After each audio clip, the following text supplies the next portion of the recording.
What's up, everybody? Welcome to GoJo and Golic. Mike Golic Jr., Mike Golic Sr., and Claudia Bellafato here. We got a great show for you guys. As always, make sure you download, subscribe, rate, review it. Leave us a 5-star rating and check us out live Monday through Friday on the DraftKings Network from 8 to 10 a.m. Eastern every day. You can also check out the best of GoJo and Golic from noon to 1 p.m. Eastern, wherever you hear VSiN on the radio. I know we got some big injury news that we have to get to today, but Claudia, what else have we got coming up on the show? Yeah, bad news for Milwaukee. We will get to that. But first, there's some drama already in the WNBA getting ready for Caitlin Clark. GOAT versus the Rook. The Phoenix Mercury getting ready for the Caitlin Clark era. And of course, it's Masters Week. So hello, friends. Sounds from Augusta. And then Terron Armstead, Dolphins OT, joins the show, hangs out with the guys to talk about the upcoming season. But GoJo, you talked about it. I said it. Bad news out of Milwaukee. Now, the question is it going to be serious? Giannis, we saw in the second half of the game last night against the Celtics, leave with a non-contact calf injury, just sort of running up the court. We saw him go down. Woj tells us after an MRI, Giannis' left Achilles tendon is fully intact, and he will return to play just as quickly as his left calf strain heals. So that doesn't really give us a timeline at all. But before the show, we were talking about this, Senior. You said you suffered a similar injury, non-contact. So what are your thoughts on what this timeline might look like? Well, first and foremost, when I saw him reach down and grab where he grabbed, I thought, oh no, did he do the Achilles, which would have been obviously the end of him and obviously the end of Milwaukee, which I don't know how many people are confident in Milwaukee anyway, but still, you need Giannis if you want to do anything. But knowing that that's intact and it was a calf, yeah, when I was a free agent between Philly and Miami, I was just running hills in Florida training.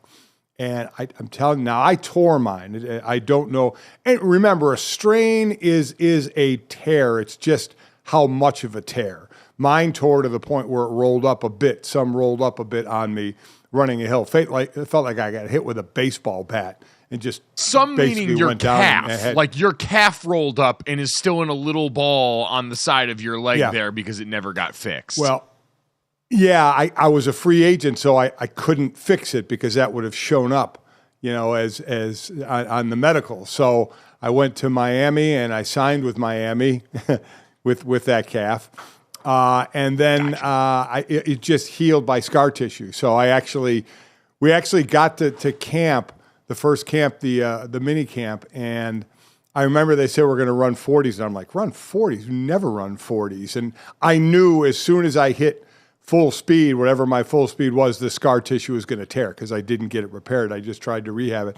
Sure enough, halfway through the 40, it tore some again. And the most disheartening thing, because I busted my ass in the offseason, most disheartening thing is I heard it there, and Don Shula comes by me and looks at me and kind of shakes his head and says, maybe you weren't working hard enough in the offseason. And I just had to bite my lip going, man, I just couldn't tell you about the injury you signed me that I had.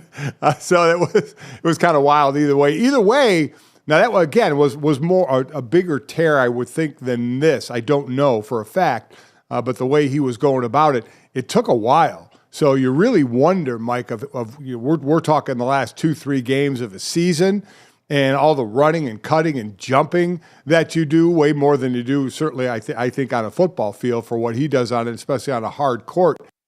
Really interesting how long this one takes to come back, being a lower body again on a big guy. So, and yeah, we know he was, got the MRI according to Woj, left Achilles tendon all intact. Like, you got the best news possible out of that. But the backdrop of how close we are to the playoffs is the other factor in this, because yes, we're going to have the play-in. There's going to be some time that gets bought for Giannis to get as recovered as he's going to be. But I think especially after, what we've seen in the last couple of seasons, like, we're always wary of a big guy that's walking into the postseason with any sort of lower body question mark. And for a team that, like you said, is as dependent on Giannis as any team is on any player, yeah, this would be the death stroke for a Bucks squad that we already have some questions about in the Doc Rivers era of this team. And so, Dad, we know they currently sit right now in an NBA playoff standing that is by no means decided, but they're a game ahead of the Knicks in the Eastern Conference right now. They've been in that second spot for the majority of the year. And so, I really don't know how you go about this. You can't blame it on anything like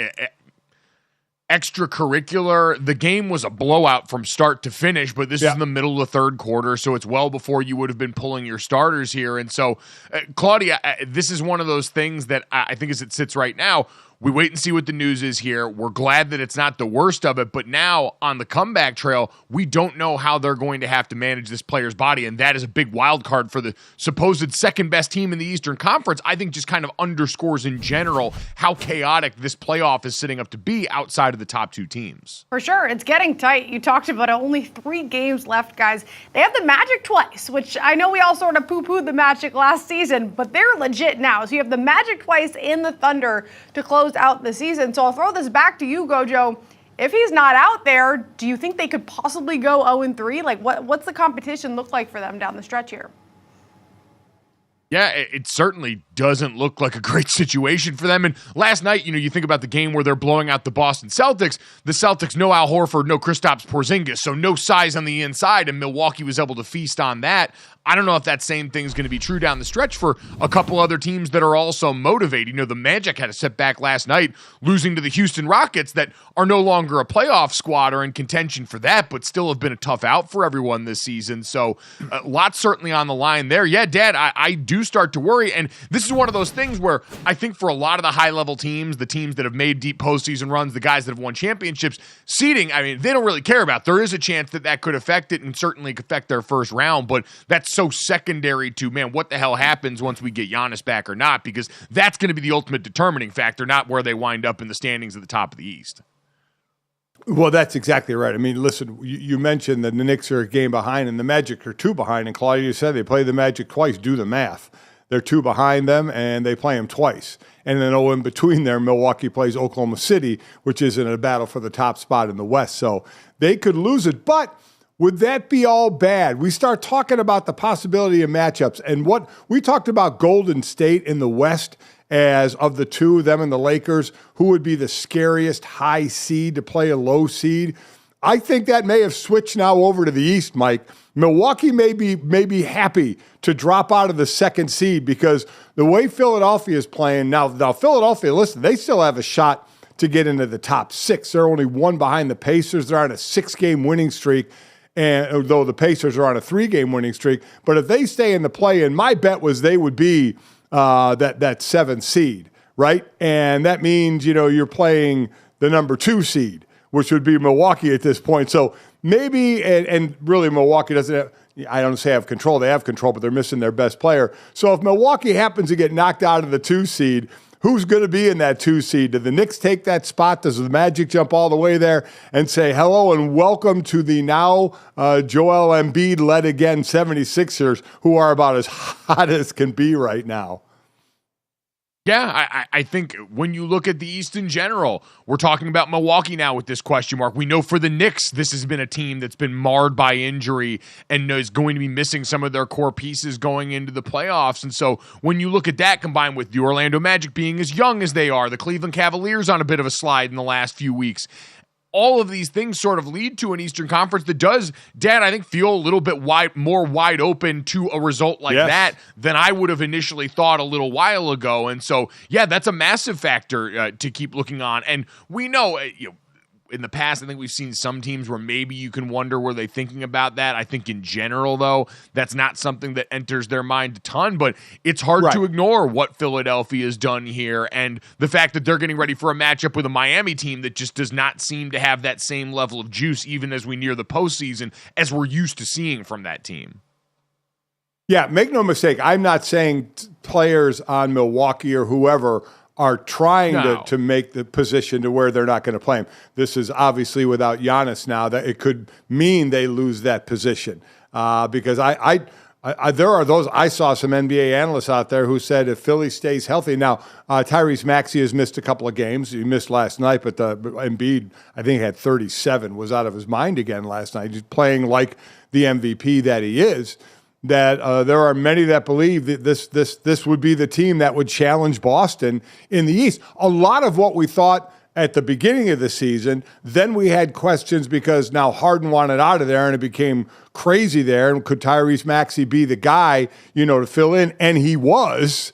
And all of a sudden we were talking about Philly. They were sitting there at the 3 seed saying maybe they could be the challengers to Boston. And then Embiid goes down. So they've been on a bit of a roller coaster, Claudia. Well, you talked about the hot streak they are on, though. I want to bring in the odds from the DraftKings Sportsbook because now is the time. Let me remind you, now is the time to grab the plus money if you like a team like the Sixers, who are 22-1. You have the Bucks, where Giannis just went down. They have the fourth shortest odds at 13-1. The Celtics are plus 175, so you really lost out on all the value there. But if you are looking for those longer odds on a team that could go off and make a run and maybe take down the Celtics, now's the time you want to jump on it. So let me ask you that. If you like the Sixers, if Embiid can stay healthy, 22-1 is not a bad payout, Senior. Is that a bet you would make, or is there another team up here, maybe the Thunder in the West at 16-1? No, I think because of those odds, we always like, make a little more money with our bet. That's the one. We always talk about during a season, attrition, the highs and lows, injuries, how you battle that, and where are you when the playoffs start. And it seems like the 76ers are going to be about as strong as can be by the time the playoffs start. And we know they were one of the top teams, or we all felt they were one of the top teams in the East. So to sit there at 22-1 and say, you know what, that's the flyer I would probably take, knowing it could bring me the most return. So I would go with Philadelphia on that. Yeah, Philadelphia 22-1. Minnesota also in that same boat, who's a really interesting team as we get set to talk about teams that are going to be on the other side of the injury problem right now. Milwaukee trying to brace for what happens if our star player and the core of our team is compromised here. But Claudia, we've got guys getting ready to potentially make their return down the stretch here at this time where everyone's kind of, and I heard Candace Parker talking about this last night on TNT, it's hard to really gauge who gives a damn right now at this juncture of the season because you're so close to the finish line of the postseason. I understand seeding is in flux for a lot of these teams, and so there's technically incentive, but you can see these teams. Oh, I think the guys went out. Oh, I think we lost Mike there, but yeah. I think what he was saying is true. Yeah. When you start to get to the end, Claudia, and you start to look at the fact of it's a long season, the attrition that's involved as I talk about, the injuries. Yeah. It's like, we always say, just get to the dance. If you just get there, you got a shot. Hopefully you heal up and all that. So yeah. I understand what Candace is saying because that is brought up a lot. I don't care what sport you're in at the end of the season when you start talking about seeding, and where you could potentially be or not be. And I think a lot of that is going to have to, I do think players kind of get tired with that and say, let me just get to the dance, get me on the dance floor, and I got a shot to win this thing. Well, that's what LeBron said heading into the game last night against the Warriors, which worried me, Senior, because I placed a little bet on points plus rebounds plus assists, and he said, you want to keep your stars healthy. Like, we just want to get into the postseason. We don't necessarily worry about the seeding, because if you have your best guys out, then it doesn't matter what seeding you are in, which I tend to agree with. But he did play, and he cashed, so I'm happy about that. Speaking of injuries, though, we've been talking about Karl Anthony Towns and the fact that he's been out for Minnesota, but it hasn't really mattered because they've gone 12-5 without him. But as important as this late stretch is for them, to get him back would be huge. And according to Shams, he practiced on Sunday with the squad, and there's optimism he could return before the season ends. So that's great for them. They are right now, high enough in the standings to where they could be comfortable. They don't need to force him back, but it would be nice to have some reinforcement before they get into the post so he's not too cold. The other big news in the injury side of things, the Hawks cleared Trae Young to return to practice after a finger injury, so he could be back for the play-in. Now, these are two teams where the odds are a little bit different. Minnesota has the 7th shortest odds to win it all, tied with the Sixers. Hawks, they actually have the longest odds of any team. But still, you need your best guy in Trae, or else you're not even going to come close to keeping games competitive. So whether you have feelings on the Hawks, I'd like to hear those. But I think the cat news for Minnesota is a bit bigger, Senior. Oh, it definitely is. I mean, losing Trae Young obviously has been devastating to them. He's been out for a while, but they're locked into the play-in. They're just a game behind Chicago for that 9-10 slot where they play one another. But I think especially if the 76ers stay in that play-in, that's who is going to be the 7 seed anyway. So could Atlanta be the 8th seed in that, and then you get Boston. I think there's certainly a chance of that, but I look more to Minnesota and what they've done. You mentioned it, 12-5 without Karl-Anthony Towns. They're in a flat-foot tie with Denver right now, and they play tonight. We always loved it, especially in the NFL, when you have 17 games and so many matchups matter, and you go to the end of the season. They've now finagled the schedule to where it's a lot of division games in case there's those division races, and this one worked out really well. With a couple of games to go, these two teams tied 55-24, and they are playing. Again, without Karl-Anthony Towns, but still, we've seen how good they have done. So I always thought when Towns went down, and it was those three, Minnesota, Denver, and Oklahoma City, that Denver would eventually rise up and be number one. Not that they needed to be number one. They could be number 3 and win this whole thing. And that doesn't matter to them. But I give Oklahoma City and Minnesota a ton of credit for hanging out right there, especially Claudia, Minnesota, because they did it with Karl-Anthony Towns. Anthony Edwards has just risen so much in that star level to take over. And that's what you look for. Has been obviously an exceptional player, but it's really called upon, kind of like when Embiid went out and Tyrese Maxey really stepped it up. You really find out a little bit more about players. Yeah, which makes me so excited to see what Edwards can do in the future. The fact that he literally put the team on his back and carried them this far, and now he's getting his partner in crime back. So excited to see what they do. You talked about that game tonight, big implications. All of these games, motivation is sometimes a factor early in the season. You have those big matchups,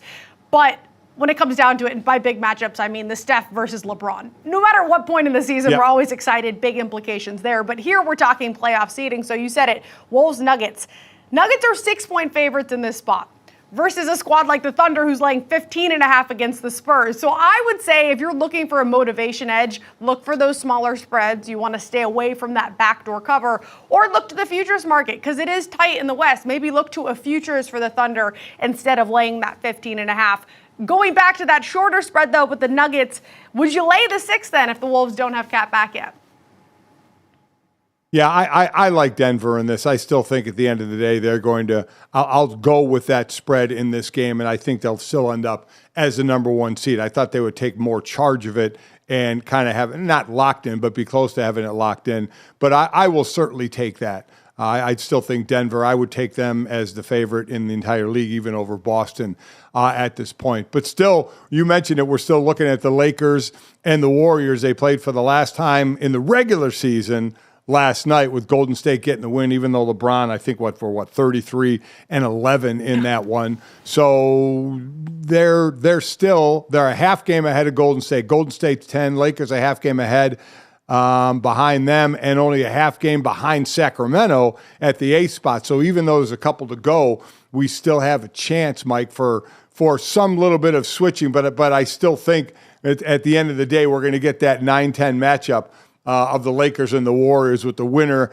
having a chance to stay in and the loser being done for the season. Wouldn't that be that will be a heck of a ratings game, knowing that the loser is going home. What was Darvin Ham doing last night? Pivotal game in the season, pivotal juncture in the third quarter, and he decides to trot out the Gabe Vincent, D'Lo, Prince, Dinwiddie, Hayes lineup and act like that's going to do something for this team or be helpful in that spot. LeBron's out here shaking like a tree on the bench with the flu. Anthony Davis couldn't even play in the game. LeBron's going off and giving you the best he can, and that's the lineup Darvin Ham trots out here. I mean, God, LeBron's going to have to put this all on his back for the postseason, apparently. Well, it's all about working on your rotation, right, Mike? You want to see the rotation going into the playoffs. I'm being sarcastic, everybody. I'm being sarcastic about this. But, I mean, one of those games where that's going to keep you in the 9-10 in the play-in instead of being in the 7-8 with the Phoenix Suns team that got their whole ass whooped last night. Dear God. Oh. I looked at that score at one point, Mike, as I was flipping around.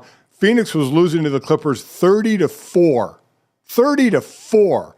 And they end up losing, obviously, and they play them again tonight. So good luck. Yeah, revenge is a dish that's probably not going to get served in that situation. Coming up next, though, we take a look at the big numbers out of college basketball. Spoiler alert, they're exactly what we thought they were going to be.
As good as that UConn-Purdue matchup was for the men's title game, it just didn't quite touch the number of the women's Iowa-South Carolina. I'm sorry. Some of you said it was a hot take yesterday when I said the women's game would do better. And I know the timing had something to do with this, but the men's game, around 4 million less viewers than Iowa-South Carolina for the women's. Sorry, Chris on Twitter, but it wasn't a hot take. I was actually right, GoJo. Okay, we're pulling receipts now. The level of petty to name Chris Bunch of Numbers on Twitter. Was this an actual Chris or was this a Chris Bunch of Numbers situation? It was a Chris Bunch of Numbers. Yeah, I don't know. And Chris, all love, man. We all got to come out with our takes. I just don't think mine was hot. You know, that's all. No, you listen. It doesn't have to be all love. We don't know Chris bunching numbers, anything. Chris, mind your manners when you come to the table, or you might get your hand slapped away, just like it happened here. And I'm with you, Claudia. Nothing about that was a hot take. This was the expected result. This was a number that just confirmed what we all kind of vibes-wise felt about this entire situation. And Dad, it is interesting that the games, the setup, the storylines going in, you could argue were almost identical, right? On both sides of college basketball, where you had an incredibly dominant team that's kind of been the face of recent college basketball in South Carolina in UConn, going up against the other side, a team that lacked the same depth and overall talent, but carried a multiple-time player of the year on its roster in Zach Edey and Caitlin Clark. And yet somehow in the midst of all this, on one side, we had a game that was a certified cultural phenomenon. And on the other side, again, in a game that was close in the first half for Purdue and UConn, one that most people looked at as a snoozer because UConn had been so dominant, they never once felt like they were out of control. So, Dad, I asked the question, I think it's on everyone's mind. Is UConn men's team bad for basketball? Maybe Dan Hurley will say what Gino Auriemma did and said, if just everybody else get better, right? That should be the difference. And we thought we'd be able to see that more in this years of the portal now, with teams able to change and morph within a year and become better. But it's pretty impressive because they got guys again coming back, still building. Unlike South Carolina, they had 5 brand new starters coming in again. No, they're not bad for basketball, and absolutely not. Other teams got to get better. That's where we are, and we don't see. We haven't seen runs, big time runs. We talked about the best, streak ever was a 7 in a row by John Wooden back in the 60s, 70s. So we don't see that much anymore. As we mentioned, the last back-to-back since 06, 07 in Florida. So if they could three-peat it, I mean, that school has already been dynastic in the men's and women's side. We'll get to Gino and his record and what he's done as well.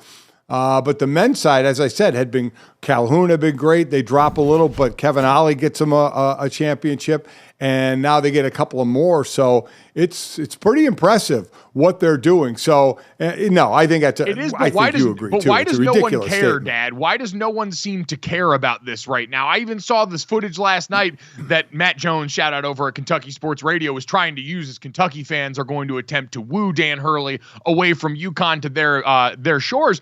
I saw the video from the championship celebration where the arena didn't look quite full. That could have been cherry picking a shot before things filled up there. But I think just in general, a sign of what we kind of see nationally around the men's game. And I think around this UConn tournament run, where if this had been 10 years ago, this would be one of the biggest stories in sports. And right now, Dad, it seems like this UConn team that has put out an unassailable product is struggling to get people to care about it at large. Well, do we think name value is a thing, right? UConn, doesn't have that they're such a great team, but do they have the name value of a player that you can lock into? Purdue had it with Zach Edey, right? Being the 2-time player of the year. And then in the tournament, you look for different storylines, and DJ Burns became a storyline. But as we talked about, throughout the season, is the women's game had the name value from the freshman all the way up to Caitlin Clark and what she had been doing, the recognizable names, faces you recognize because of what they've been doing. The men's game, and a lot of it because of the one and done as well, we don't get that as much. So I don't know because the ratings were basically the same for the men, right? It was 14-something last year and 14-something this year. So it's not like they went. Yeah, they didn't go down. This is more about the women's game that should be celebrated, that it continues to go up to this point. And I do think a lot of it is obviously with Caitlin Clark chasing all those records. That's monstrous.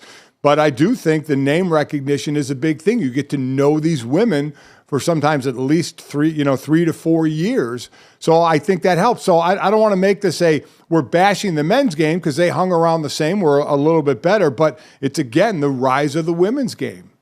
No, but I think it's interesting because Zach Edey represents all the same things at least resume-wise, that Caitlin Clark did. He's been there for a long time. He's got multiple players of the year. He's a name that we should know. And again, if this was 10 years ago, he would be the biggest star in the sport. Like, I remember an NBA draft where we were convinced that Kevin Durant should be the second pick to anyone, let alone a big man in Greg Oden. That was just the style of basketball we were playing back then. And I do wonder how much of this is a styles make fights thing with the way that we perceive both of these. Because again, Zach Edey, resume-wise, we talked to Jordan Cornette before the March Madness, and he said if he were able to cap it off at the tournament, you're talking about one of the best college careers maybe ever in terms of an individual resume. And the guy had 37 points in a losing effort in the championship game, but because he plays a style of basketball that we've been told by the highest level of basketball is antiquated, doesn't translate as well. He's going to not have the same effect in the NBA that he was able to in college versus Caitlin Clark, who in the Steph Curryification of basketball did the thing with being able to shoot from range that's now become a really exciting part of the sport instead of going down low, being physical on the block. And so I do think this is just as much about a change in taste and a change in the guard of how we play basketball overall that's reflected in the way that we perceive the styles of the men's and women's games. I think also what's interesting is UConn, we talked about them all year as now we saw teams take turns, including Purdue and UConn being number one and getting dropped from number one and losing throughout the season. But we kept talking about UConn as the best team, where clearly the best team on the women's side was South Carolina. But if you go back and we go back into the regular season, while they got mentioned, South Carolina a lot of times got mentioned as, oh, yeah, they're the undefeated team. That's the best team. But we've got Caitlin Clark. We've got Angel Reese. We've got these unbelievable freshmen out here, Juju Watkins and Hannah Hidalgo and Madison Booker. And so you had name value and you had stories where, and then every now and then you said, oh, yeah, but South Carolina is the best team. They're running the table. But there were such other storylines led by Caitlin Clark. Well, I also do think, and kind of what we've talked about here is it does seem like a bit of guard bias because when the name you think of note with this South Carolina team was Camila Cardoso, largely. They were incredible depth, and I think that's another part of it. When you're so deep and there are so many people that can affect you at once, it's a lot harder to latch on to any one name, but everyone else you mentioned handles the ball coming up. Everyone else you mentioned has a chance to impact the game in a different way, and again, I just think that's a sign of the basketball times to some extent now. But Dad, you mentioned a lot of those names too. I think it's interesting as we try and spin this forward now is we've all talked about, these ratings numbers for women. At worst, there are people that are saying it won't last. This is all Caitlin Clark driven. But I think the most realistic read of it is there might be a step back because Caitlin Clark was such a unique set of circumstances. Yeah. But between all the names that we mentioned in the Madison Bookers and the Juju Watkins and the Hannah Hidalgos of the world, and the fact that the Paige Beckers renaissance that happened at the end of this season and into the postseason was so well timed, and she'll be back here, I do think the women's game is very, very positioned well to keep capturing these eyeballs and be able to recover from this a lot better than people might give it credit. I think one thing also that's in their favor that we all love, they played Sunday afternoon, where the championship game for the men, I know it's on a Monday, I know it's on a weekday, but 9:30 Eastern time is tough. I mean, it's just tough. Can they find a way to start that thing a little bit earlier? I know they don't want to leave out the West Coast then, so it's a little tougher than playing on a Sunday, but man, there's a difference in times for sure. What a sign of the times where we're talking about the idea that the NCAA women's tournament has a platforming advantage in terms of where they are placed television-wise over their male counterparts. Coming up next, speaking of their male counterparts, let's take a look at what the future of John Calipari looks like before we try and put on green jackets here at Masters Week.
hoops may have just ended. But of course, we already have the odds for next season. On the women's side of things, South Carolina is the favorite at plus 180. On the men's side, you have Duke and UConn, the favorites, at 10-1. Kentucky, if you were wondering, 8th shortest odds, and whether they get there or not, they'll be doing so without head coach John Calipari. Coach Cal, we heard you're leaving. Are the rumors true? We've come to realize that this program probably needs to hear another voice, that the university as a whole has to have another voice giving guidance about this program that they hear. And the fans need to hear another voice. We've loved it here, but we think it's time for us to step away and step away completely from the program. There have been opportunities that have been presented to us, and we're discussing them as a family. I love coaching. I love coaching young people. I love this year's team. I loved every day walking in. They've invigorated me. GoJo, you were smiling that whole time. He used we, us a lot, then said that was him and his family's decision. What made you smile on that one? Well, I mean, the fact that it looked like it was filmed on the deck of a cruise ship to start with, I was getting dizzy and seasick watching that thing. The audio, the video quality, certainly leaving a little bit to be desired. But Dad, this is just Pete Cal, right? Like his attempt to shoehorn this into something that he believes is good. It was like we were all in the living room getting recruited by John Calipari just now. Him telling us that, oh, this decision is really about what's best for Kentucky and not the fact that I'm sick and tired of getting chirped by all these fans and the chicken people are about to offer me a boatload of money to go hang out in Arkansas instead. Yeah, it's always about how you manage the situation, right, and how you spin it. So everybody, it's always, you have animosity somewhere, right. Then a play. Yeah, how in other places you have animosity and somebody leaves and all of a sudden, they're talking about, oh, they were, we appreciate their years here. And, when really there was a lot of friction. And I don't know what this situation was. He's been there 15 years, I think 15 or 16. And we have heard other coaches say, Mike, that partly that being true, sometimes your voice doesn't get heard anymore. That's more in the pros where you're not cycling through recruits so much, especially Calipari, because he was doing it 1 year at a time, and guys were becoming first-round draft picks. Who has time to get sick of Cal's voice in Kentucky? You're there for like 6 months. So maybe it is the fans and the administration that he thinks is getting sick of their voice, or it was like it normally is in these situations, a spin to get to the next situation. And that situation's done there, and to go to the next one. Like you said, when you have a chicken guy in Tyson that was a billionaire, that's your buddy, it's going to throw money at you, and maybe even as importantly, give you money to go get players in the day and age we are in sports right now. That's one of the, we always talk about what makes a coach go to a different school. We talk about the things about it. And one of the things nowadays is, hey, what's my NIL status? How much money am I getting to disperse among all these players, Claudia? And I do have to say, this whole process has been quite endearing for him. First you have him strolling around his dog when he was asked the question. Yep. And now you have this home video. But the interesting part was, I don't know if you guys saw this, the first time he uploaded it, it was a senior moment. It was all blurry. It was just a blurry video, like it was taken on a flip phone from 10 years ago. And then they had to take that down and repost it. I don't know, is that just me that he seems pretty likable in this process? Wherever he ends up next, I feel like that fan base will be happy to get him. Claudia, this is the magic of Cal, though. Like when you're and having been in the room on a couple of occasions with him, he can make you feel like that. He is incredibly warm. He's deeply he really is just like Italian charismatic basketball dad, like in similar hairstyles, similar facial structure. He's got like that schmooze about him. And I don't even say that in a negative light. Like I've enjoyed interactions with John Calipari, but you can see this is all the reason why, or part of the reason why, in addition to money and opportunity, but you can understand why he'd be continually pulling in great recruiting classes. Yeah, you've got the blue blood status there, but you've got a guy that, like in this video, is very capable of making you feel the love. And that's what we saw here. And that's why I'm sure, Dad, Arkansas fans are going to be excited about getting this guy, even if the recent stretch of years at this school has been barren of the same kind of championship success or Final Four success that Kentucky had become accustomed to during the first half of his tenure there. Yeah, listen, there's no doubt he has charisma. He definitely has that. And, he has that kind of swag now to go into recruits and say, I have championships, I have guys who go to the NBA. And like I said, now if you can, even though that hasn't been as of late, it's been a struggle, but now you can pair that with, and oh, by the way, I have money. Whether it's for you new recruits once you get here or guys in the transfer portal. We now know in college sports you can transform a team in a year and be successful with it. That's pretty much where I'm going with that. Other than that, all I heard out of Claudia and partially out of you was age shaming. Okay, that's what I hear. Everything's a cute senior moment. Everything's a cute senior moment. Oh, isn't he a cute old man? Because it was fuzzy out there. You're age shaming, Claudia. At the end of the day, you're age shaming us. I started it with it's endearing, and I like Coach Cal for this reason, senior. Come on, man. It's like the no disrespect of old people talk, which is exactly what we did here. It is interesting, Dad. I've heard you say it a couple of times about being able to reinvent a team in a year. That's kind of always been college basketball. I think that affects this sport a lot less than it did college football. Certainly, you can supplement a roster, but this has been a sport dominated on the top level by a lot of one and done guys. And it's been a sport that I think has been more overtly connected to the money. We remember the FBI probe into all the money coming from shoe companies there. This has been something oft associated with this sport in a similar way to football, but again, just smaller number of guys, more effective in the way that they're put one on the court. And so I think for Cal especially, he's always been someone that you felt like could microwave results in a year because the team changed so much year to year. Well, he has been the one, right? I mean, he has been the one that had the most turnover and had the best success of turnover, one and done, going to the NBA. So you're right. He has had to deal with it. Now there's the added part, though, of not only getting the 18-year-old to come to your school and start, 3, 4, 5 freshmen, whatever it's going to be, or have have a lot of playing time. But now he's going to go into the transfer portal as well. It's not going to be 3, 4, 5 freshmen on the court. Because of the transfer portal, you're going to be able to bring in somebody maybe who has been around, even if it's just for a year and didn't go to the NBA draft, needs another year. He can get that type of player as well. Yeah, I guess it's just, I don't know. It's interesting roster composition. I'd love to talk to someone from college basketball about how that does differ than football, because I do think there's enough inherent differences in the structure of the sport on the men's side that make this fascinating. The other fascinating part, Kentucky's wish list. I saw this, again, Matt Jones over at KSR. I know they've had a banger of a week with all this going on, but it was interesting. He posted Kentucky's wish list of potential head coaching replacements and had Dan Hurley, number one, obviously, but then Scott Drew and Billy Donovan. So, Dad, no Nate Oates mixed in on this list. How surprising is that for you?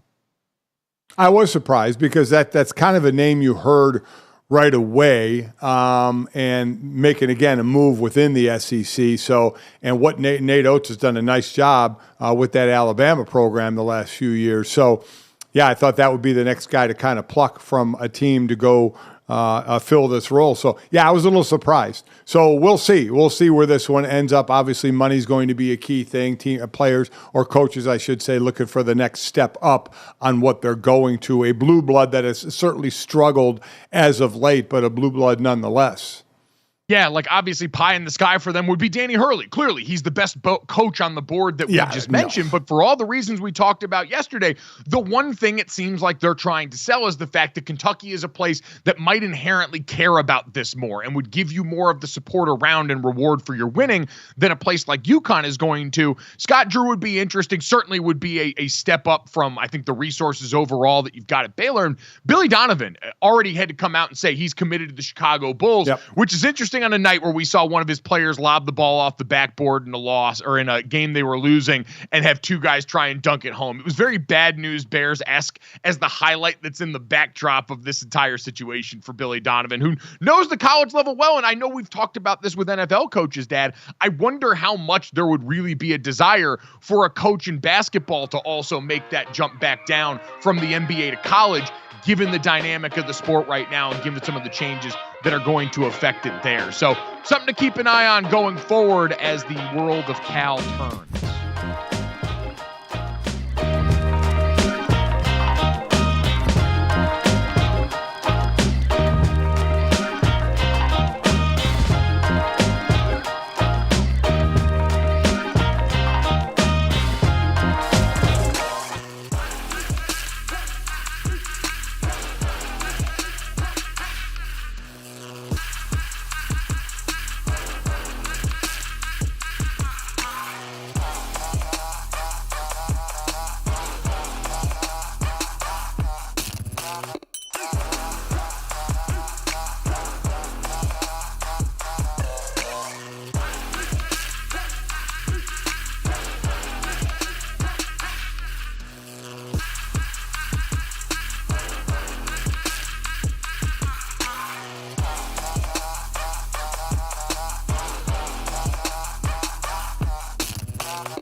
Happy Masters Week, my friends at the DraftKings Sportsbook. Scottie Scheffler is the plus 450 favorite, decent favorite in this one.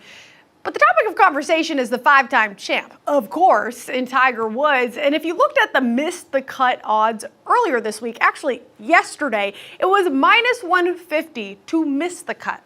Well, that got hammered down. Minus 115 now, so people bet the other side of that, which was, of course, to make it. And as we know, heading into this, 48 years old, despite winning it 5 times, he has that car wreck injury now, one of the toughest courses to walk. But of course, he's been here. He's done this. He talked about how Augusta's sort of a second home to him and his fam.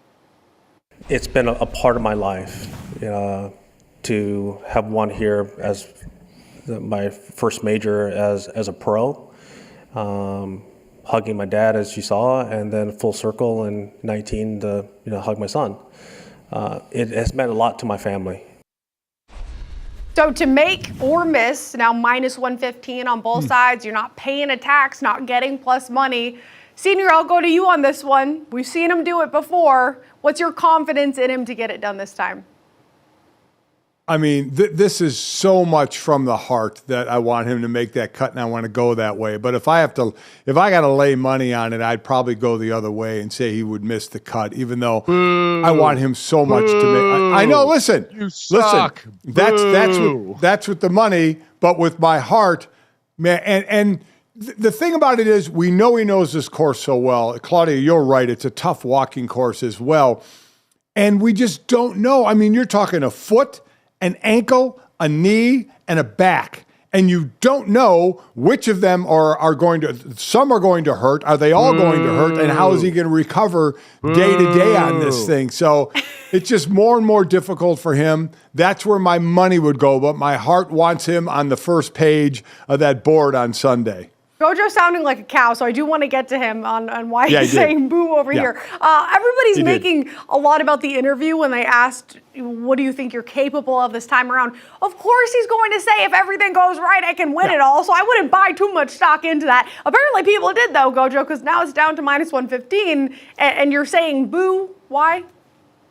I'm saying boo because this is like betting the do not pass line at the craps table when everyone else is having a good time. You want to be the dude going against fun right now? I'm not asking you to bet him to finish top 30. I'm not asking you to bet him to win it. I'm just asking you to put the positive vibes down with your money and bet Tiger Woods to make the cut in this tournament. We all deserve that right now. What that man gave us in 2019, he's talking about what that meant to his family. I saw grown men weep in a bar in the middle of Connecticut that have no connection to Tiger Woods other than the fact they've spent their whole lives. He's given that to us. The least you can do is risk losing a few dollars on this, trying to be on the right side of history. How dare you? No, it's not.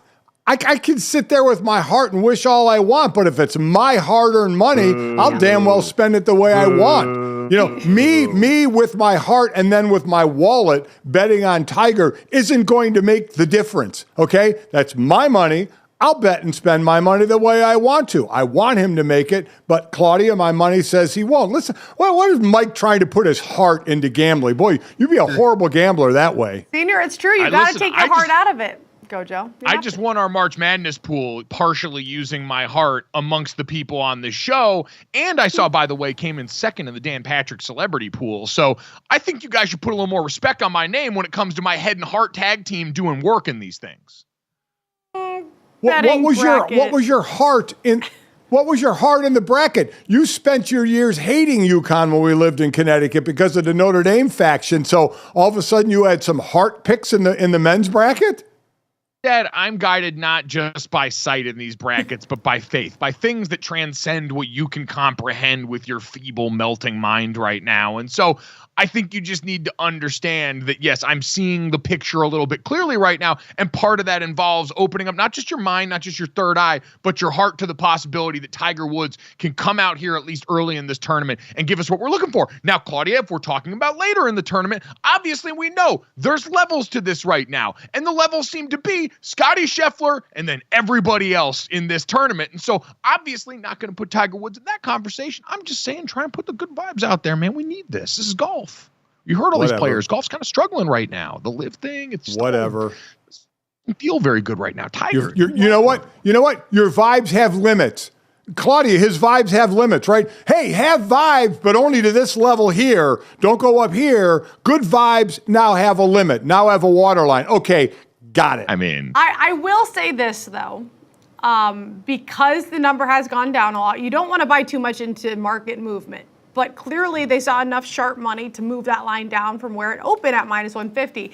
Now's the time to bet it at minus 115 because you don't have to lay the juice. Because if he does end up strong, that number is going to go back to getting juiced on the make side. Vice versa. If he starts off slow, then that's going to get juiced. So now's the time. Either side, you two can fight about it. Make or miss, because you're getting the good price at minus 115. You could go to that market.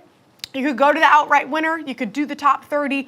Or you could go to matchup bets, which is a cool market at the DraftKings Sportsbook. For example, you have last year's winner, John Rahm, against Xander Schauffele. Rahm's a slight favorite here at Rahm's a slight favorite at minus 120. And this is a good market, too, because you don't have to be exact. It's just one guy over the other, not having to be the outright winner. Here's what Rahm had to say on how he'll be viewed this week after his decision, though, to join LIV. John, do you think you're looked at this week as the reigning Masters champion or as a LIV player? Both. What do you think would be the first what's your best guess when people lay eyes on you? From what I've experienced so far as a Masters champion, yeah. I mean, he's not wrong, GoJo, I guess, right? I don't know what you're talking about. He got to set the dinner this year. Yes, he's looked at as the Masters champion here. I mean, sometimes I feel like we try a little bit too hard with this stuff. And I get it. It is a massive story, no doubt, coming over into this year that he decided to make the jump with all of that in mind, with being one of the best players in the world, albeit not playing as well as we heard from Michael Eaves on the LIV Tour currently. But he's absolutely looked at as that. And he should be one of the guys considered in all of this, Claudia. So, I think what we've seen clearly right now is Scottie Scheffler in a tier above everyone else based off the way he's played recently, based off the way he's striking the ball. Like, you look at shots gained between the tee and the green, like all these things that he's leading golf in that translate very well to the Masters. It's going to be very hard, I think, for someone to unseat him if he keeps playing like this over the course of this weekend, barring anything unforeseen. Another market, too, if you don't want to touch on the outright or the matchup head-to-head, you could go big guns versus the field. So you're getting Rahm, you're getting the favorite in Scheffler, and you're getting Rory McIlroy, who has the second shortest at 11-1. So here you're getting those three, any one of the three at plus 185, or you can bet the field, which is juiced at minus 250. So if I was your betting advisor, I'd say even if you like the field, minus 250 is a little risky. That's a lot. You're risking a lot to not win much back. So do you see value maybe, Senior, on the other side of this, those big three, any one of them at plus 185? I would probably go there just what you said for the value, because listen, this is tough. I mean, 4 days, someone gets hot for a couple of those days, and there's so many names out there that could do it. That this is the old Tiger versus the field. Now we're at a point where it's three players versus the field. But I would love to lean toward the big three in this one. Just like in my matchups, I would probably take Scheffler over Rory. That's the only problem with the big three and Rory is, man, I don't know about Rory, Mike. I mean, 10 years since his last major, he was the hot guy in his early 20s. Now, and we know there's a mental part of the game as well, and these guys play a lot of golf. But man, you wonder, does anything get into his head when he's getting into these majors, knowing the drought he's been on? Yeah, for that reason, I would probably shy away. To Claudia's point about this big three idea, DraftKings has a triple chance on Masters winner also in there. And one that I think is really interesting odds-wise. Scottie Scheffler, John Rahm, or Hideki Matsuyama to win is at plus 225 right now. And you look again, Kyle Porter over at CBS did a great article on the ball striking translation, the standard of the last 12 Masters championships. 10 of them have gained 1.7 strokes or better from tee to green in the 3 months leading up to the event. Scottie Scheffler and Hideki Matsuyama both falling into that category. John Rahm, a defending champ. I like the idea of any three of those guys winning this, obviously heavily weighted towards Scottie Scheffler, but getting plus 225 for that seems like a pretty good way to go as we head into Masters week. Coming up next, though, a different shade of green as we head down to Miami to talk to one of the best Dolphins next.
here for hour 2 of GoJo and Golic with a quick look at the DraftKings Sportsbook AFC East odds. It is tight at the top. Sorry to my New England Patriots fans. Bills, the plus 160 favorite. The Jets and Dolphins tied with the second shortest odds at 2-1. And speaking of Miami, Terron Armstead, left tackle for the Dolphins, caught up with the guys. All right, football season never stops, and we just had the realization that the offseason programs for NFL teams getting going here very soon. So excited to talk some ball with one of the best doing it right now in the NFL, Miami Dolphins Pro Bowl left tackle Terron Armstead, kind enough to join us now. And Terron, how you feeling, man? Another year as the offseason's coming into a close here. How are you? I'm doing well, man. Doing well. Just got back from Hawaii with my guy Tua for his first youth football camp. Out here in Cali right now for a couple days, but I'm doing well, man. Feeling great. You know, going into your 12th year, I know this might be difficult, but going all the way back to 2013, do you remember a young Mike Golic Jr. On the squad in training camp? Of course I remember Junior. That's my guy, man.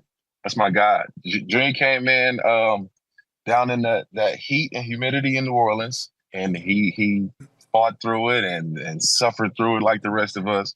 He put that work in. We tied in for life, O-line brothers.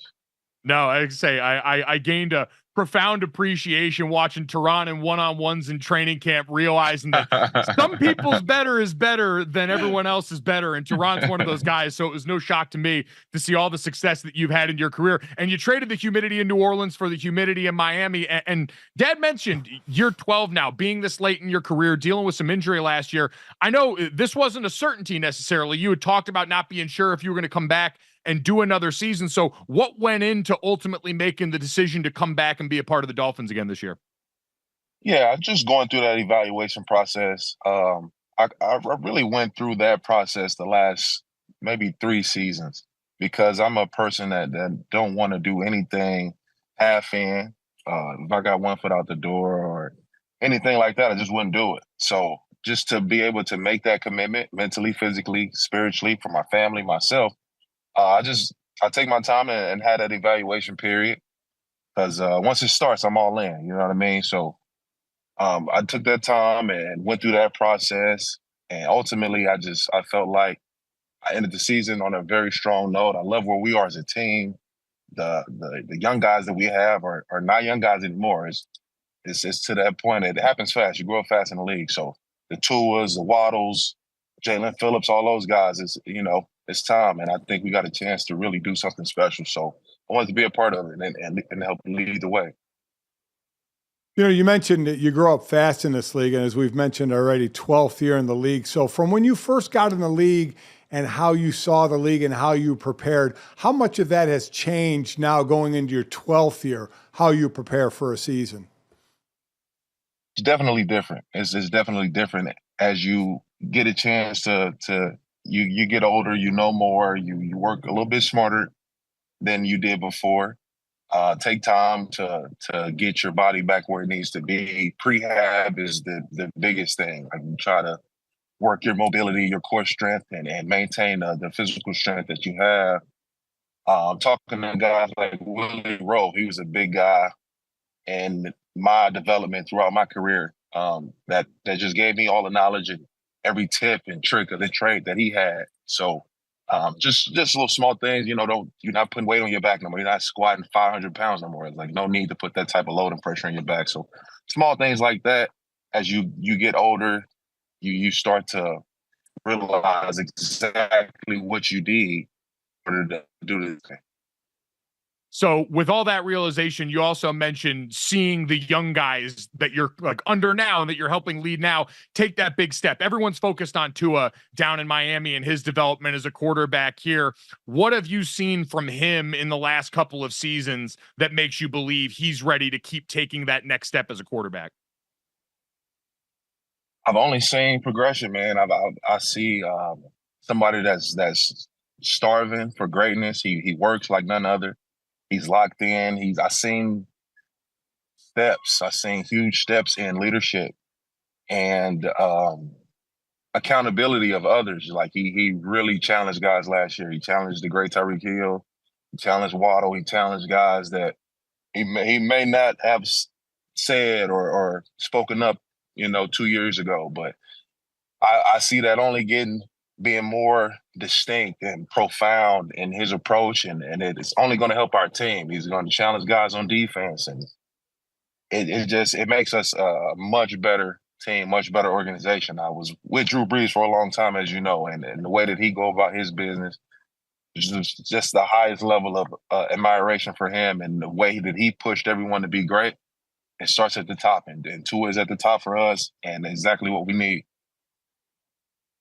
And one of the big things with a quarterback is certainly the line in front of him and the protection. So being in the league as long as you have, even in New Orleans, when they're shifting in the O-line, when some O-linemen leave and new ones come in, since that's the position that has to be in lockstep better than any other position, how long does it take, and you're going to have some new guys probably again this year, to get in that sync moment?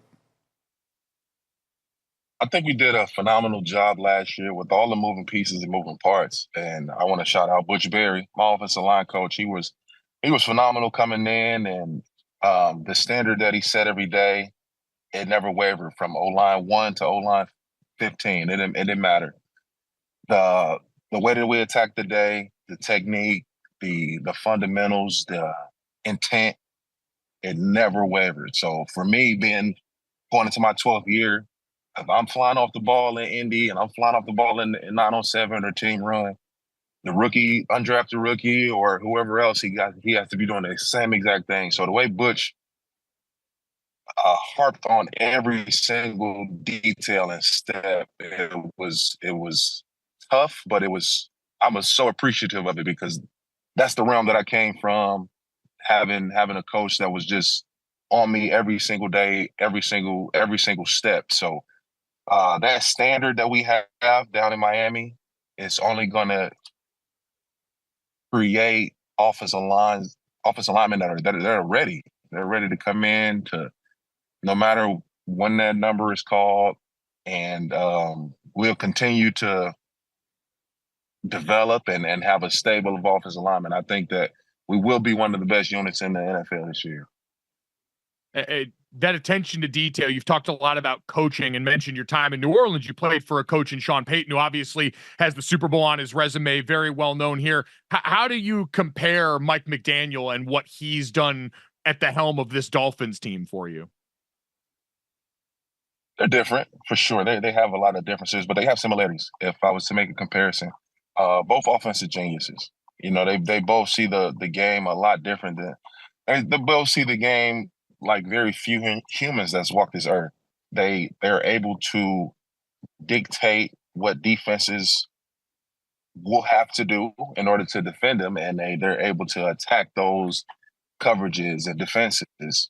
Sean was a master of telling the offense exactly what coverage we would get, and in certain areas of the field, especially once you get into the red zone, which was why he was so great. We were so great of an offense in the red zone. Between the personnel changes and the motions and the formation setups, they're able to dictate what a defense has to do. And Mike is the same way. We have so many motions and so many different personnel groups that he knows what you have to do to match up, and then that's the way that we try to attack and exploit. So those guys, they see the game like very few has ever done, but they have their differences as well. Yeah, Mike's interesting when they put the microphone on him. It's some good stuff.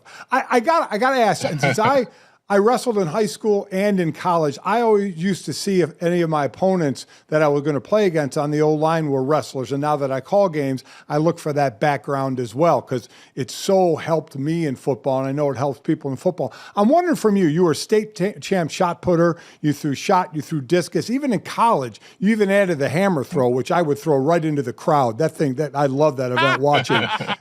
Do those events, is there any crossover, anything that you did there that can help you on the field? It's hard to say as far as the actual event, Mike, that it translates. But the training, of course, the preparation, explosiveness, doing a lot of explosive training and a lot of core strength, mobility. I would think those things translate more than the actual event.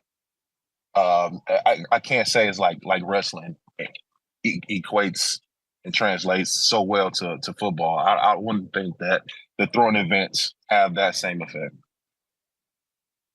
The first time you threw the hammer, did it go where it was supposed to go? No, absolutely not. Absolutely not. No. The first time, it's crazy because I won the championship in the hammer throw, and it was probably my 10th throw ever, that practice included.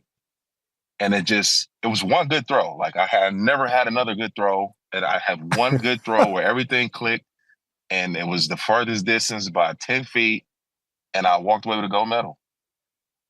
And I never had another good throw after that. The least surprising thing on earth, I will never forget, Dad. You talked about like just Terron's athleticism showing up like that. I'll never forget, because I had seen all the combine stuff when I knew I was going to New Orleans and had known what kind of athlete I thought Terron was. But then you see in person when we're all running gassers in the indoor facility and Terron's 40 yards ahead of every other offensive line and doesn't even look like he's, maxing out or whatever. I mean, absolutely spring loaded. So that is not surprising at all that all of a sudden that explosiveness shows up with the hammer. Let me tell you something right quick, Mike. I get to New Orleans. Sean Payton. Sean was tough, right? He was tough, and he would try to like instill that fear in guys. So he told me early when I got there, he said, so you think you're the fastest offensive lineman ever, right? If you're not the first O-lineman finish in sprints, I'll cut you. So every single time I tried to run like I had, like it was my last chance. Sean was crazy. Okay, my God, what? That's the fear of God early. It makes sense though, because he did not give any of us a chance to win in any sprint that I ever saw. So that makes perfect sense.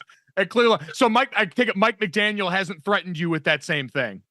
No, that's not his approach, which I'm thankful for.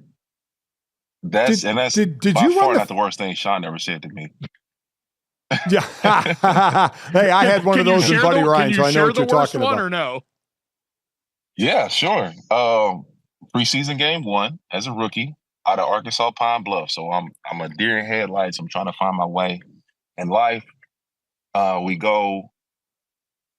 The O-line coach had just taught us this little new technique. It's like a guy trying to make an inside move on the outside zone play. So DN doing a foul spike.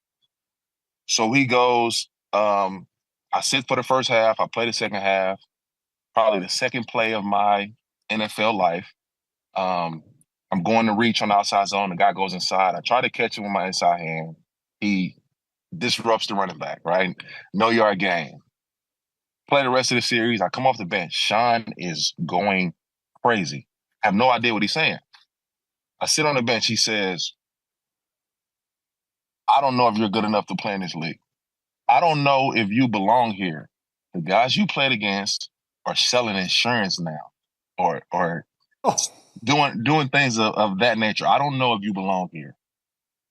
And I'm sitting on the bench like, I don't know either, Sean. Really? I don't. Not yet. I don't know. So thank you for that. But I would say like that was the last time Sean did that to me, where he just really like put something in my brain that like you really need to turn this on. That was the last time he did that to me, and it worked. It helped me. I'm appreciative of that. That's awesome. Hey, listen, I think that's great. You got to test somebody mentally, because if they can't handle it mentally, they're not going to be in the league anyway. So yeah, that's a scary moment. But too. Yeah, I was going to say it was a definite sink or swim shot there from Sean Payton. So we're glad it worked out on this side. Certainly, Terron, I know you're busy. Before we get you out of here, though, speaking of all the knowledge you've amassed since then. Dad talked about your approach, and I've been down with you at the O-Line Mastermind Summit in Dallas during the offseason, this great exchange of information amongst O-linemen that started kind of as a response to Von Miller and those guys at the Pass Rush Academy. You're one of the biggest students of the game when it comes to creating a plan for rushers in the NFL, and so I'd be curious for your perspective on this. so many good young pass rushers in the league right now, and such a focus on guys like Micah Parsons at that position. Certainly, TJ Watt and Myles Garrett, the reigning defensive player of the year. In your time in the league, what's the biggest change that you've seen amongst that group of rushers, and the reason why you think we have so many great rushers at that position right now? It's a great question. I'll try to really lock in on the true reason I feel like it's such a spike in rushers is because we have pass rush specialists now, opposed to defensive ends. Like we had guys that Julius Peppers, Jared Allens, that played the run, they played the pass, they were just defensive ends. We got guys now that rush the passer at a very high level. They dissect the game, they dissect offensive line technique, get-offs, hand placement, and they just look to rush the passer, disrupt the passer. So I would say that's the biggest difference. The evolution of the athlete as well. I've never seen a Micah Parsons before Micah Parsons. The guy runs 4.4. He's a blur off the line. Like, it was crazy. That was my first time playing him this past year. I think we played him on Christmas or Christmas Eve or something. He was a blur off the line. Like, this kid is impressive. This man is impressive. But I think that part, like pass rush specialists, that's his own category now. They have pass rush coaches. You know what I mean? So I think that's the biggest difference, is the attention to just that one aspect of the game. No, it's a great answer, and I think you're spot on. I think we've seen guys that might have before been alienated from the league because they didn't quite fit one mold, now all of a sudden be able to find a home in that. It's incredible stuff, Terron. We could sit here and talk to you all day, man. We appreciate the time. Best of luck as the offseason program and everything gets started going into year 12. Rooting for you guys and excited to see what the Dolphins put on tape this year. Appreciate you guys, man. Always. Thank you.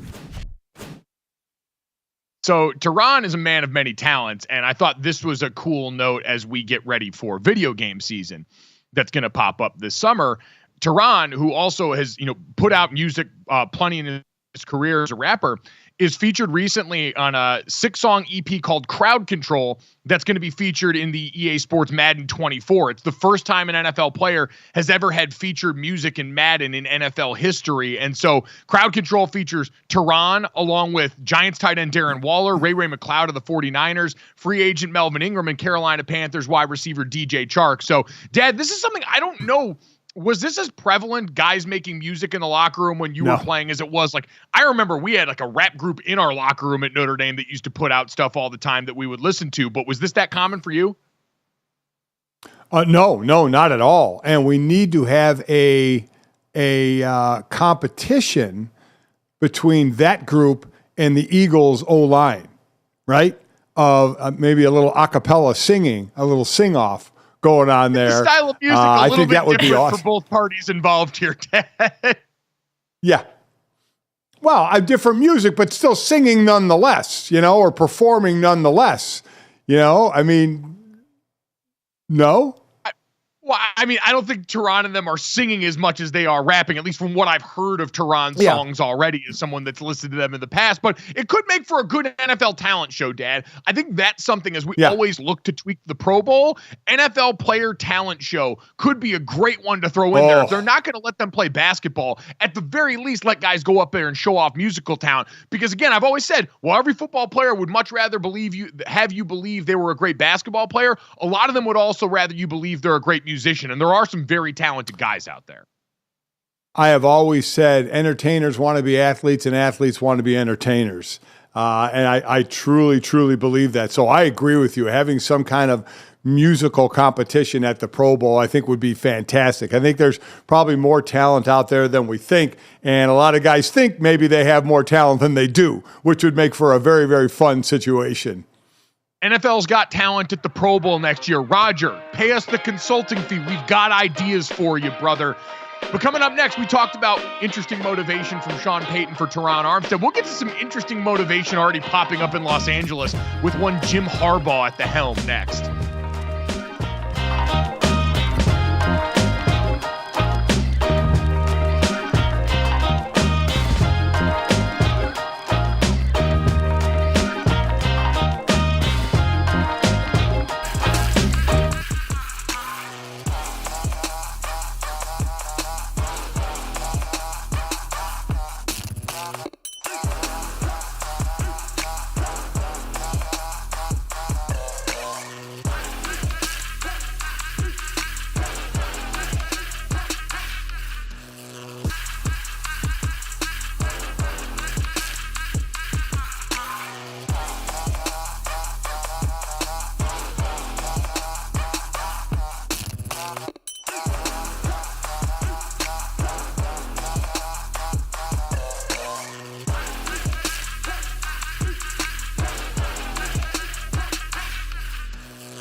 All right, guys, talking about motivation, and our thanks to Terron Armstead from the Dolphins who came by and shared with us some great stories about Sean Payton back in his Saints days, helping motivate him. Dad, where are you at on this one from our buddy Jim Harbaugh, now apparently in the Los Angeles Chargers locker room, putting the players' recruiting star levels up in their lockers as a motivation tactic here? The quote here was Jim Harbaugh, not only are players' lockers arranged numerically, but each player's nameplate now shows the recruiting level coming out of high school here. What do you think the point is of all this? Is like the reminder that it doesn't matter where you start, it's where you finish, so that stuff doesn't dictate at this level? Like, it just seems like an open forum for guys to get roasted in the locker room now. Well, I definitely think that's what it is. It doesn't matter where you start. And in all honesty, high school rankings in the star system is a joke.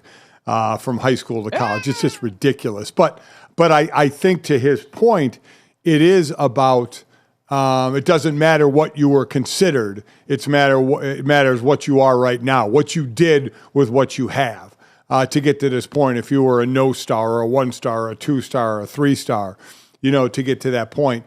And there are going to be some that which is interesting in a way that are going like, come on, coach, we don't need to do this college type hype stuff. Yes. But we have to remember he was an NFL coach. He isn't a coach coming from college to the first time to the NFL, bringing college ways with him. He was not only a coach in the NFL, he was a successful coach in the NFL, taking his team to a Super Bowl in San Francisco. So it's not like this guy needs to learn the pro way of coaching. He has done it.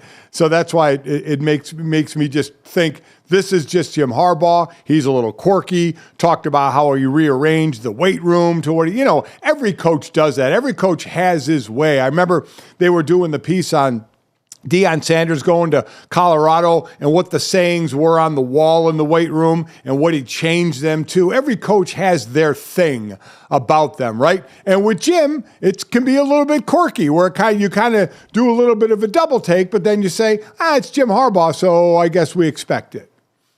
Yeah, it's weird Jim stuff, which is built into the brand. It's honestly, you know what it is coming in. And I think what it always is, Dad, with players and coaches is, and I think this goes the other way for coaches talking about players. I think this is interesting to think about relative to the comments that we heard about Micah Parsons, let's say, coming out of Dallas, where there was the report that he was wearing thin on some people in the building there. But we obviously know he's not going anywhere because he's good at the most valuable thing in sports, which is sawing heads off quarterbacks. And so you're not going to really mess with that. But he is a little bit more outspoken than maybe some people would like. He's got his own podcast. He's on Twitter all the time. He's part of a new generation of athlete that kind of lives there.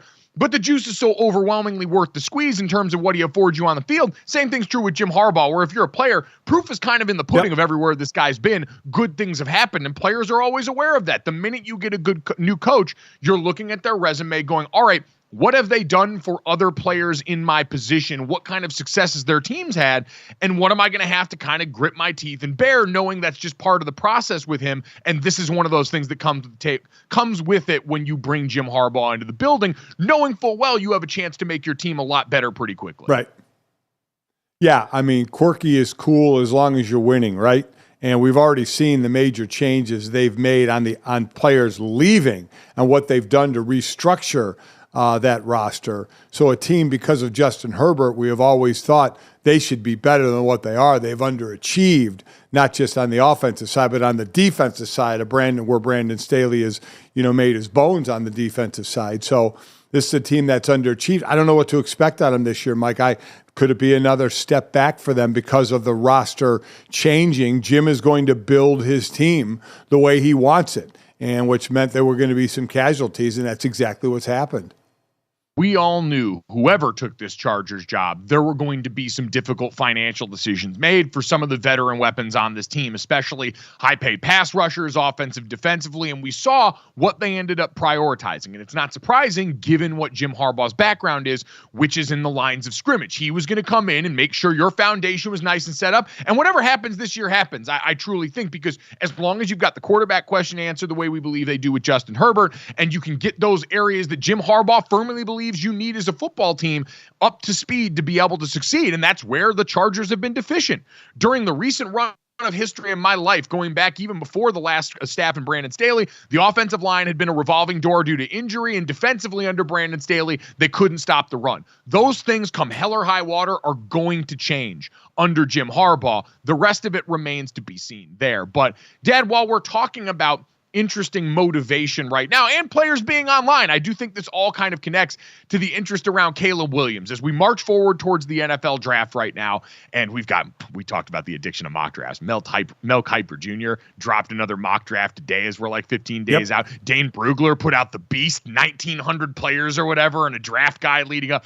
Shiver me timbers, Xerxes. We are in business right now in draft season. So the rest of my day, cancel all my calls, hold on my calls, cancel all my meetings. I got stuff to do there. But Caleb Williams still the consensus number one for most people. But I saw on Kevin Clark's podcast, does a great job over with This Is Football at Omaha. He had Greg McElroy on, and the conversation they had was about Caleb Williams and adversity. Had he ever experienced enough adversity to kind of be able to manage some of the situations where going to the NFL, guys get humbled? And Caleb Williams saw this tweet and decided he would join in on the conversation. And for those of you watching on DraftKings Sportsbook, you saw it. But for everyone else, he quote tweeted this, and the quote from Greg McElroy on the tweet was, "Caleb Williams has never experienced adversity. I do wonder, is there a sense of entitlement? Is there a chip on the shoulder that's going to keep him going 10 to 12 years down the road the way that it does Mahomes?" Caleb Williams' response was, "Let's go back to school because I'm bored. Adversity, quote, a state or instance of serious or continued difficulty or misfortune. Year one didn't start my freshman year. Year two, popped my hammy championship game first quarter, lost because of my hammy. Year three, 7-5 in my last year of college football." And Dad, I will say on that notion of adversity, Caleb Williams played behind an offensive line this year that couldn't protect him. He had to deal with that. We did see him deal with the injury, and he's right about his start to college football. I understand Caleb Williams, personality-wise, is different. He is one of, I think, truly our first really overtly Gen Z quarterbacks. But I don't think we obscure what he's been through in his career and say he's not going to be able to handle some of the ups and downs, because they did exist for a USC program that was expected to be a lot better than it was, especially this last year. Oh, I agree. And a lot of it, to me, he made the list of didn't start as a freshman, did hurt his hammy in that Pac-12 championship game, certainly affected them. But last year, as I said, what have you done for me lately? This guy, consensus number one, and still is. But boy, from that Notre Dame game on, even the game before it, which they won, I forgot who it was against. He didn't play all that well, but really that Notre Dame, the national spotlight on the Notre Dame game on, there started to be some real questions about, wait a minute, is this guy who we think he is? Because he is now faltering in big games. So we'll see. I don't think there's any question he's going to be number one. And in the athlete of today, that you and I had this discussion years ago about now players putting everything out there on Twitter and on social media, and that's just the way of the world right now. And it is, and I get it, and I certainly see that happening. But then it's always like, how do they adapt at the next level?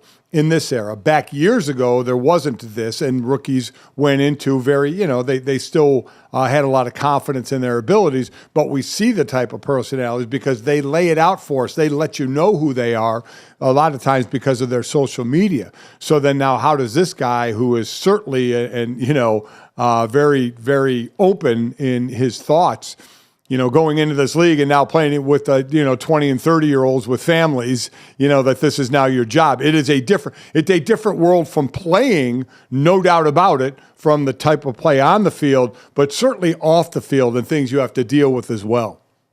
Everyone's approach to it is different, and I think no matter what it is that we're talking about that's a part of your personality, if it's something that aids you towards winning, most guys and most teammates will tell you, just keep doing that. Like, I want you to be enough of the you that allows you to play the way that gets us the best result. That's the bottom line, and that's what the NFL's about. So teammates, front office people, none of them are going to care how Caleb Williams paints his nails, what color his damn phone is, or anything that he says online, provided he goes out there and throws touchdowns for the home team. That is the only thing that matters. And 9 out of 10 times, guys being themselves and feeling comfortable and empowered to do so puts them in the best position to feel like they can go out there and succeed in that way. Coming up next, we'll see if the same is true for Caitlin Clark.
wondering, was it all just a PR stunt? Because we talked about it yesterday, the fact that Diana Taurasi came out and said there's going to be a big jump. It's going to be hard for Caitlin Clark going to the WNBA. And then her squad, the Phoenix Mercury, put this post up to say, the GOAT versus the Rook. Keep in mind, Caitlin Clark still is not on a team, but she's expected to go #1 overall to the Fever. So they said, hey, that game's coming up Sunday, June 30th. Tickets on sale now. If you can't see it, I'll explain. Basically, a huge picture of Taurasi and what do you guys call that? Like a black outline, silhouette. Thank you, producer.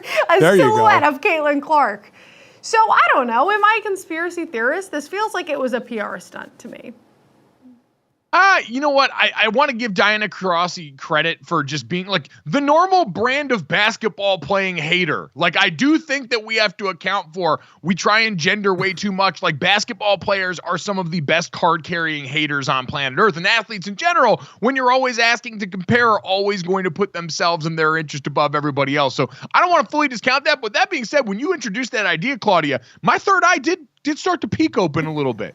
I don't know if it's all the way open right now, Dad, but it started to peek open a little bit because drafting off of this kind of conversation and interest around Caitlin Clark is absolutely smart business for the WNBA as they get going into this season. And we knew the Indiana Fever were going to start already pubbing ticket sales, already start sneaking 22s into their graphics on social media. We saw very excited Aaliyah Boston at the Final Four weekend in general. But I think overall, this is smart business to make sure you're capturing the eyeballs now and telling them, hey, no matter what Darren Ravel wants you to believe about the jump to the next level for Caitlin Clark, he's wrong, and we got some great stuff for you up here, and you'll be able to see this same wonderful player competing against the best players in the world now.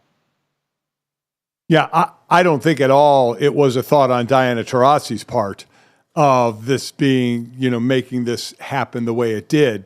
I think she was just being that person that we kind of scratched our head and say, wait a minute, you're the same person that played against 18-year-olds as well. But I do think the team jumped on, and that's smart. That's a social media team saying, okay, we got something here to put that out there. So I think they did exactly what they should do.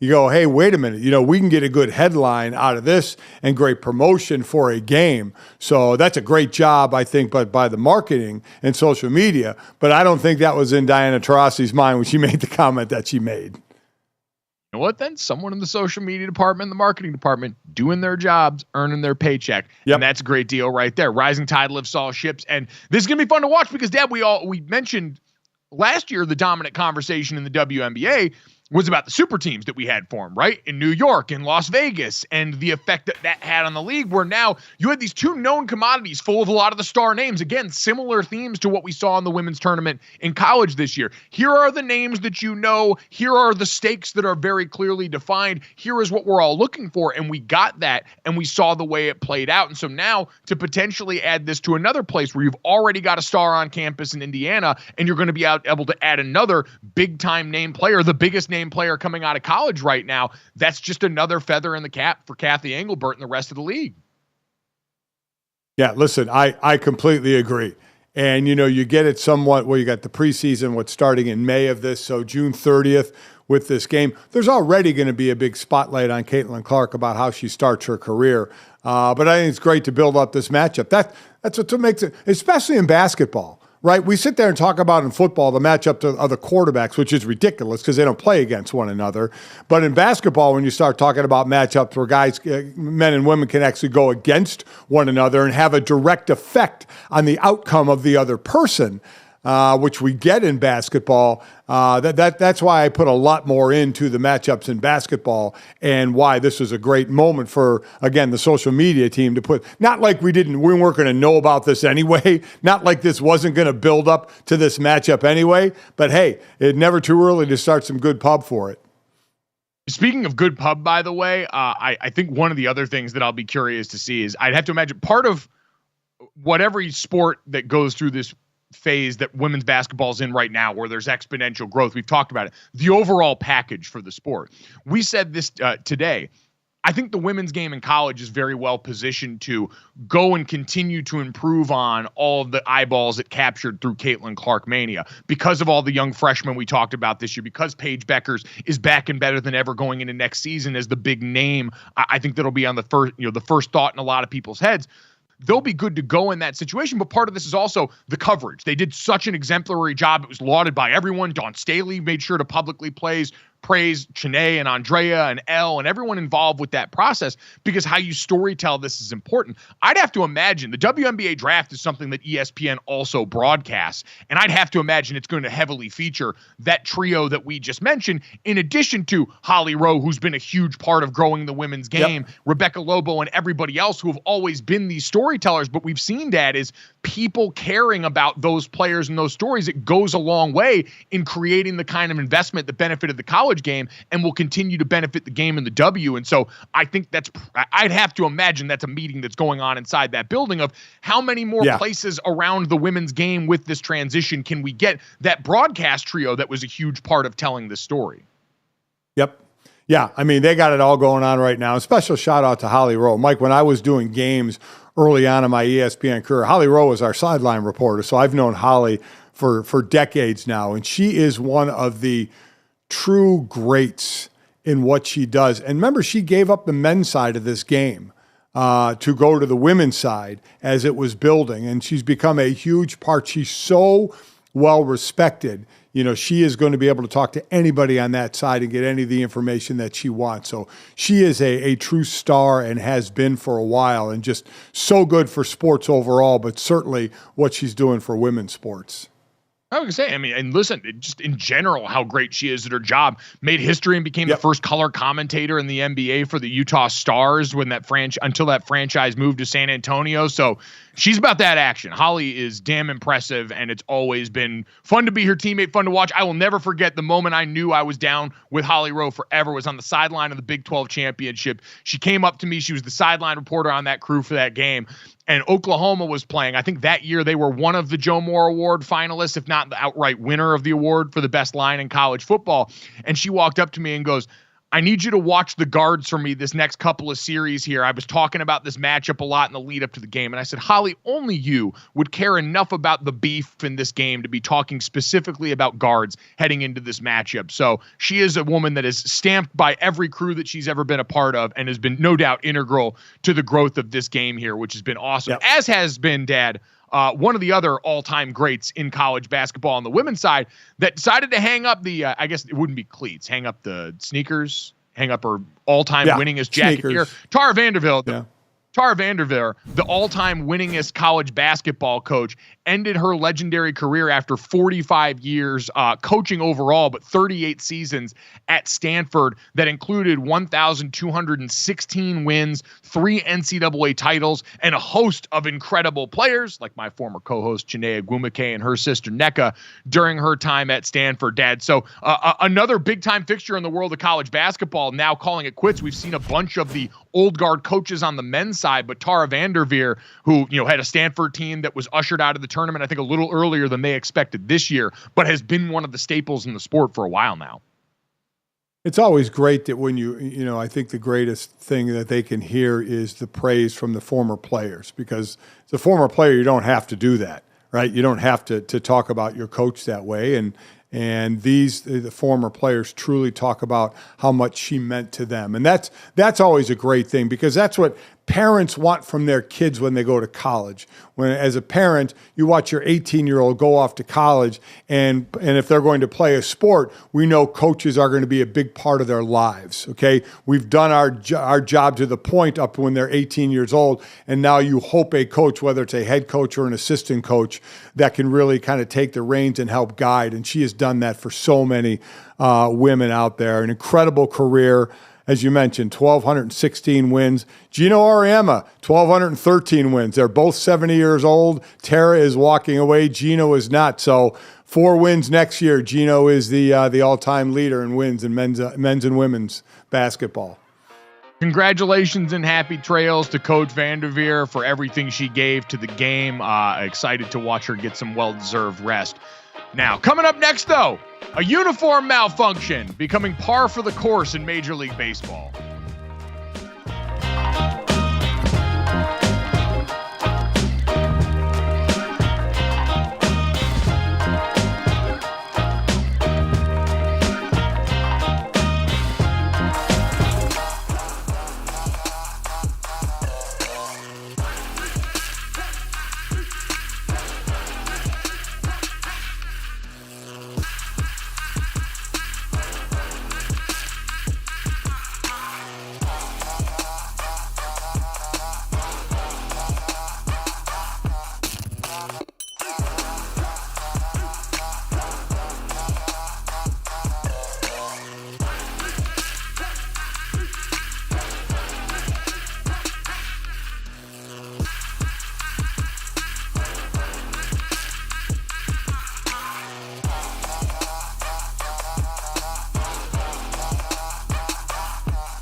All right, guys, time to finish off the show the way we always do. This, that, and the third. 3 quick stories to send you into the rest of the day. As always, download, subscribe, rate, review us. Leave us a 5-star rating and check us out live Monday through Friday, 8 to 10 a.m. Eastern here on the DraftKings Network. Noon to 1 p.m. Eastern, wherever you hear VSiN on the radio. But if you have to miss it in any of those spots, you can also check out us and our great guests. Thank you to Miami Dolphins offensive tackle Terron Armstead, stopping by and talking and looking ahead to their 2024 season. You can get that wherever you get your podcast or available here on YouTube as soon as we get done with the show.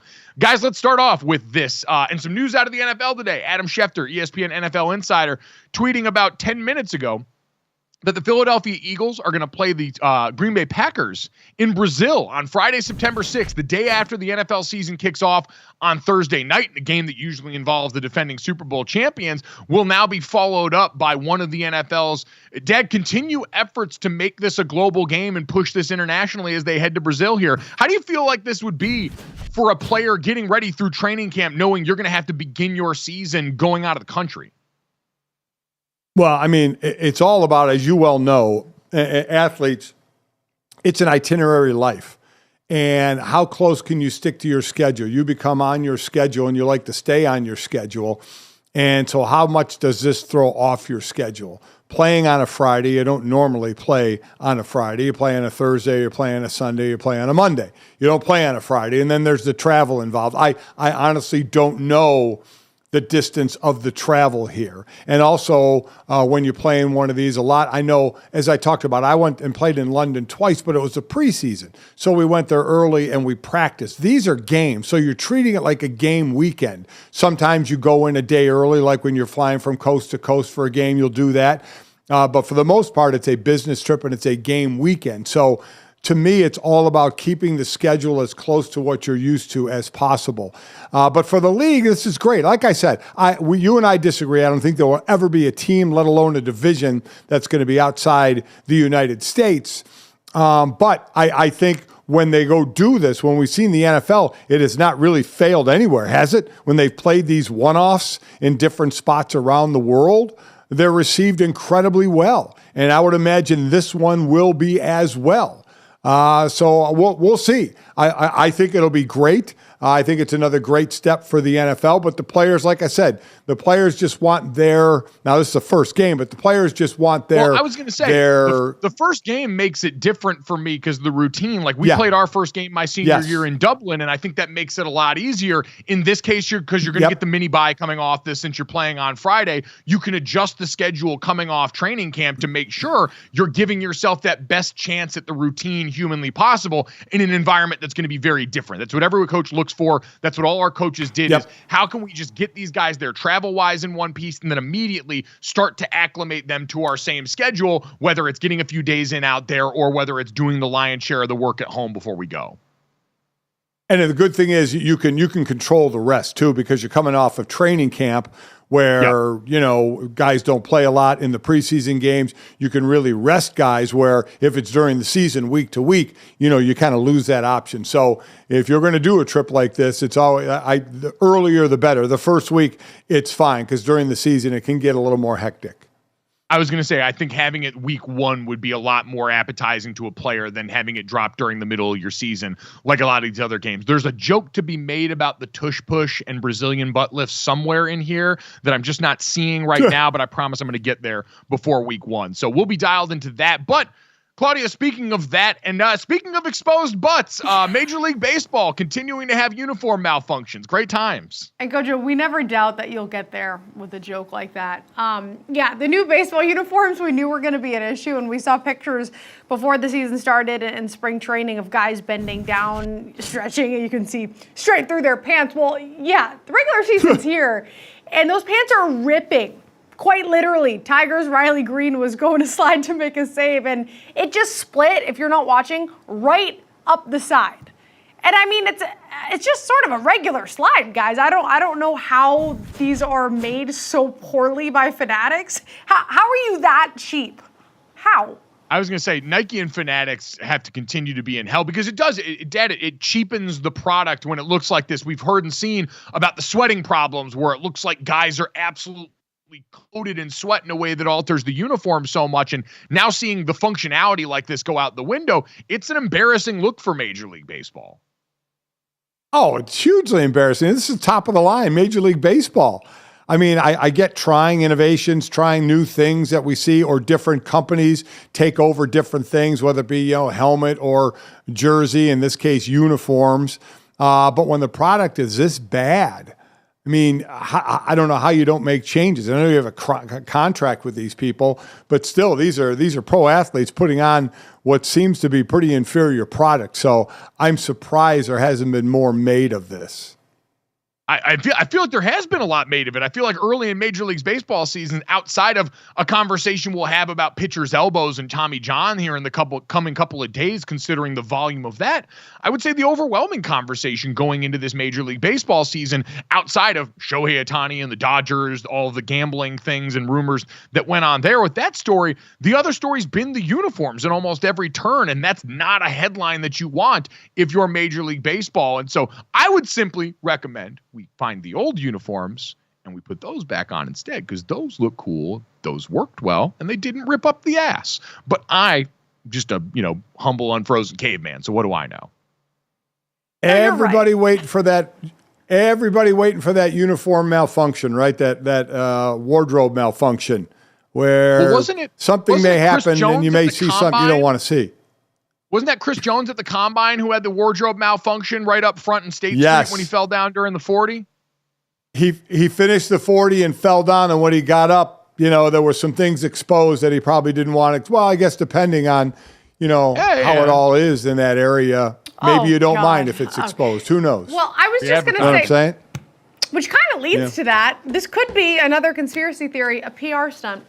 Maybe baseball's like, all right, pitch clock, got some people watching. How about now we just show everything and more people will watch? Just rip pants Sex left sells. and right. Like you said, 3 see-through pants in spring training got a lot of interesting headlines here. Maybe just no pants at all soon is what's coming to Major League Baseball. Speaking of outfit choices, we had a moment during the break as we got ready for this last story about a New York Post article about Gene Hackman's outfits, where we had to explain to Claudia who Gene Hackman was. Yeah, I'm sorry to this man. I don't know who this man is. But he's 94 years old, and I learned now he was a big actor. And when I saw this, I was like, who is this dude? Because he is a tiny little twig, cute little old man with a baseball cap and a flannel and a vest. And what's wrong with you, New York Post, about this? They said, Gene Hackman, 94, spotted in new photos wearing nearly identical outfit from weeks earlier. Bro, fire this intern, because who cares? He's 94 years old. What, he's going to go out and shop for a new outfit every day? I hate this Post. New York Post should be shameful. Well, and they also used a picture. They got community notes on this. The community notes on Twitter that often correct behavior or comments that are just blatantly wrong said these two photos shown with the headline about identical outfits are misleading because they're images of Gene Hackman taken from the same day. The outfit worn weeks earlier involved a completely different shirt and pants. Only the vest and hat are the same. And as a newly adopted vest guy, I tell you, that's the easiest way to zhuzh up an outfit a little bit differently is you just throw the vest back on top of it. And sometimes you just want a warm core. So yeah, New York Post, leave Gene Hackman alone. But Dad, I'm also very concerned about how old Gene Hackman looks because of how that makes me feel personally. Listen, he's 94. He's going to look old, but the man's still up and moving around. I'd sign up for that. And Claudia, I understand with your age not knowing who he is. This is one of the great actors, certainly of my time growing up. In some of the movies that he was in, Unforgiven, Mississippi Burning, a lot of the Superman's Poseidon Adventure, The Birdcage. I was actually flipping channels yesterday and saw him in a movie with Owen Wilson, Behind Enemy Lines. But yeah, stick it, New York Post. I mean, even if this guy wears the same outfit over and over again, man, you know what it's about? Comfort. If he's comfortable in those clothes and goes out in public and he's comfortable with it, that's cool by me. So be ashamed of yourself, New York Post. Don't be picking on a 94-year-old former great actor. Leave my fellow vested man alone. Gene Hackman, we support you. We hope you support us by downloading, subscribing, rating, reviewing this show. Thanks so much. We'll talk to you guys tomorrow.